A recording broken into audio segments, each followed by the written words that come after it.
Playing against DK here. Everybody should fear DK. Everybody. Okay. Wow. Well, maybe we could turn it into a queen pawn opening. If that's the case, then the c pawn is not too happy. I'm going to switch gears and work with this structure. The knight will be rerouting to g3. Let's get this pawn advance in before f4. Knight here, maybe. I think this is a step in the not so good direction, I think. Because with this structure and how it's staggered right now, f4 is the likely pawn break for white. There's already a knight here. Once castled, the rook will be there supporting it. And the decision to bring the bishop to this b7 square, I'm just not so sure about.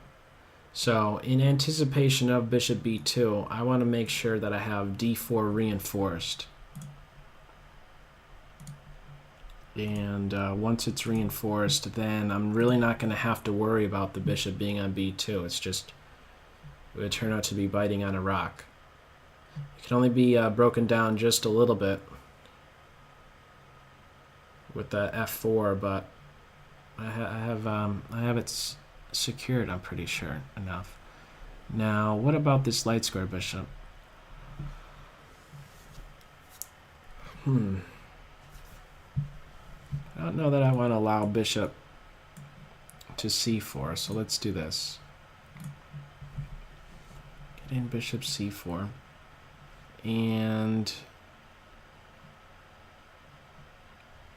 I'm going to do this because I want to take into account maybe the bishop to b5 check, and I don't want to have my structure ruined.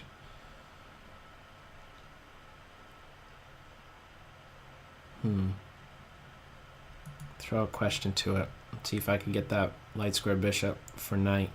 If it goes back here, that's actually a reasonable move. Okay. However, maybe I could just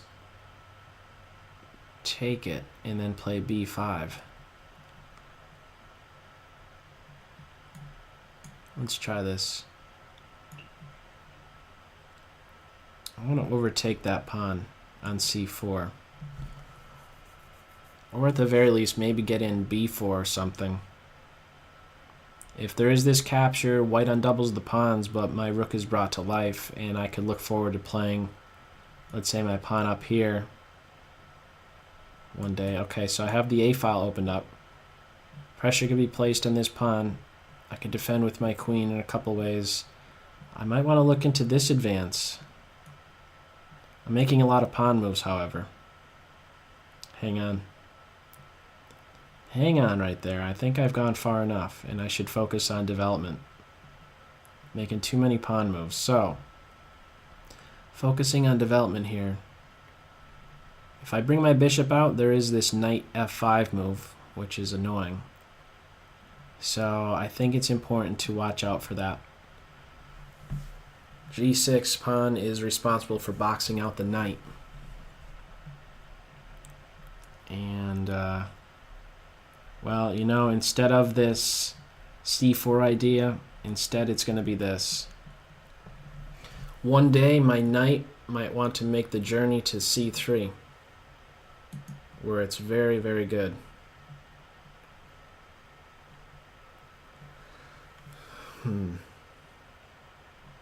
Maybe I could do a rook lift, followed by a queen over to the a file. If I go here, then there's a pawn push, discovered attack on my rook, so I'm anticipating a3 is going to be played. So maybe a rook lift to this square, and then in response to this push, I could play here. I think I like that.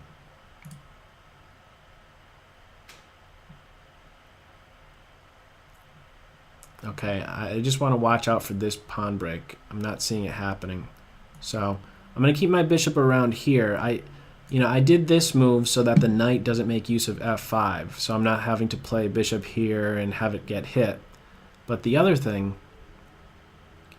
is that I don't want to eventually develop my bishop out here and my knight to, let's say, e7 and then have the bishop play to h6. I want to have my bishop in a spot to watch out for these weakened squares that were created as a result of playing g6.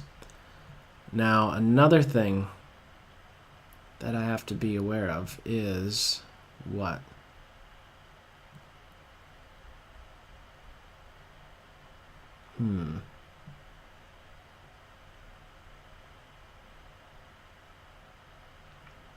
Okay, well,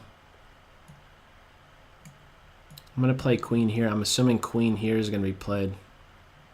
I want to be able to challenge that queen with queen here. Whoa, I didn't expect that. Okay, well, I can't take my... I don't want to have this b file opened up.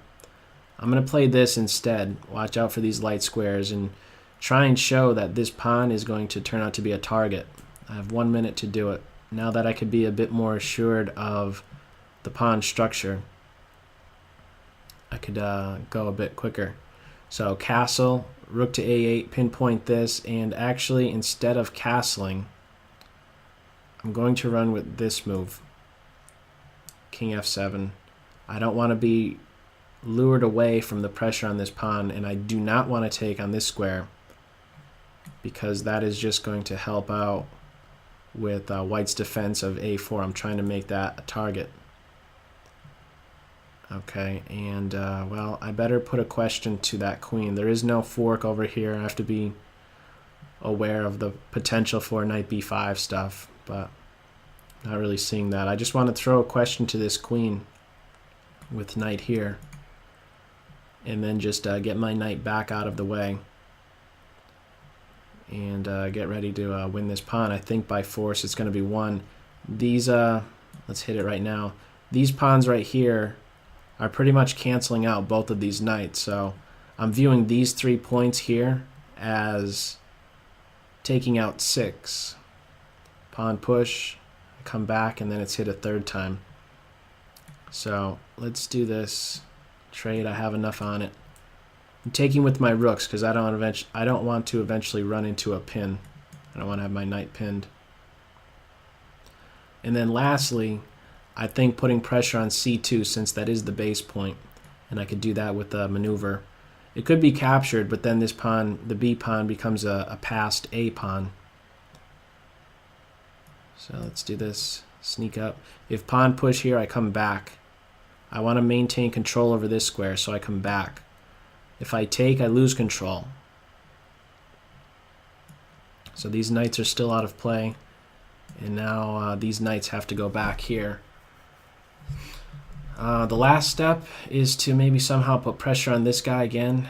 So I was talking earlier that I could be making use of this square. And now what? Let's get some king position maybe. Yeah, let's get my king all the way up to c5. King position. This knight is tied down. If there's a pawn push here, I meet it with a pawn push here. Or do I? Oh, now that's interesting. And good. By interesting there, I mean good, because guess what my bishop has to do? It has to look like an idiot. Look at the clown in the corner. 18 seconds. I have to run over back here now. And I'm going to do that by coming to... Oh, what's that bishop up to? Oh, I'm dropping stuff. I got to come over here. Their bishop's going wild. Oh, come on, king. You could do it. You could do it. You could do it. King position, king position, king position. Go. I'm going to take that, even though I'm dropping a bunch of black pawns now. Is this working out? Can this work out? I'm going to try to make this work. 2 passed pawns. Just got to go quick. Let's go. This is not working. I'm on the bishop. Tricky knights. Watch Watch out for the tricky knights here. Pawn push. Can I chase that knight away next? Knight here. I'm getting something. That pawn queens if the knights are off. Okay, now it's actually queening. Okay, no time. Right down to the wire. Oh, man. Good game.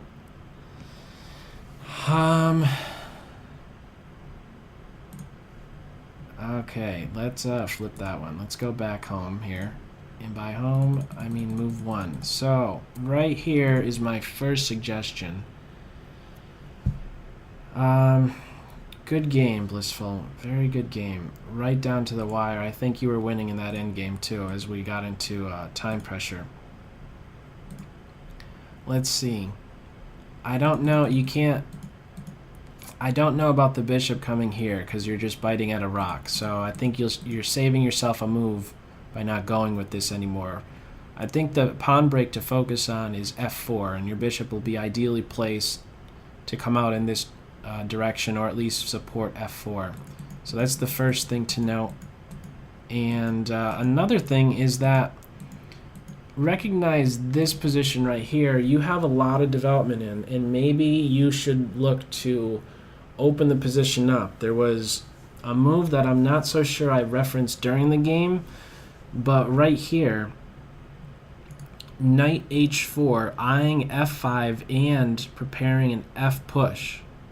I still need 1, 2, 3 moves before I'm castled, and it's not so easy. Actually, I kind of view it as like I need 4 moves before I'm castled, because the knight coming into f5, that's scary. I think I'd be needing g6, knight, bishop move, and then only then castle.